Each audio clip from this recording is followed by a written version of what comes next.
Hi my family, இன்றைக்கி சூப்பரான ஒரு ரவா கேக் தான் நம்ம செய்ய போகிறோம். அதுக்கு வந்து நான் ஒரு 1/4 கிலோ அளவுக்கு ரவா நான் எடுத்திருக்கேன். வறுக்காத ரவா எடுத்திருக்கேன்.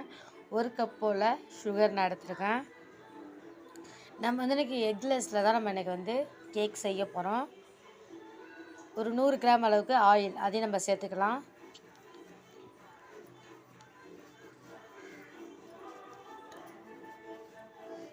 ஐம்பது கிராம் தயிர் அதையும் சேர்த்துக்கலாம். 1 கப் அளவுக்கு பால் சேர்த்துக்கலாம்.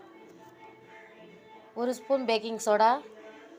லைட்டாக உப்பு போட்டால் தான் டேஸ்ட்டே நமக்கு வரும். நான் லைட்டாக உப்பு சேர்த்து நல்லா அரைச்சி எடுத்துகிட்டு வந்துட்டேன். பாதாம் எசன்ஸ் நான் சேர்த்துருக்கேன். அதில் நான் சேர்த்துட்டு ஃபஸ்ட்டு காட்டல, அதில் இன்னும் எக்ஸ்ட்ரா சேர்த்து உங்களுக்கு காட்டியிருக்கிறேன். கலர் சூப்பராக வந்துடுச்சு. இப்போ வந்து நான் நார்மலாக வீட்டில் இருக்க ஒரு கப்பில் ஆயில் தடவி நான் எடுத்து வச்சுருக்கேன்.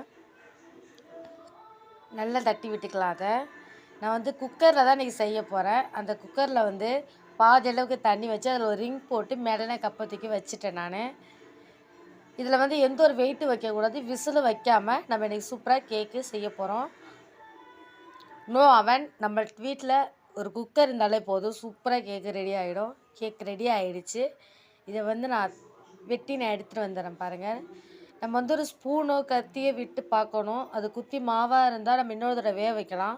நமக்கு அந்த மாதிரி ஒரே தடவை நம்ம ரிசல்ட் வந்துடுச்சு. எந்த அளவுக்கு ஸ்பான்ச்சியாக இருக்குதுன்னு பாருங்கள். நம்ம வந்து பாதாம் எதுவுமே சேர்க்கலை. இன்னொரு டைம் நம்ம எல்லாமே சேர்த்து நம்ம செஞ்சு காட்டுறோம்.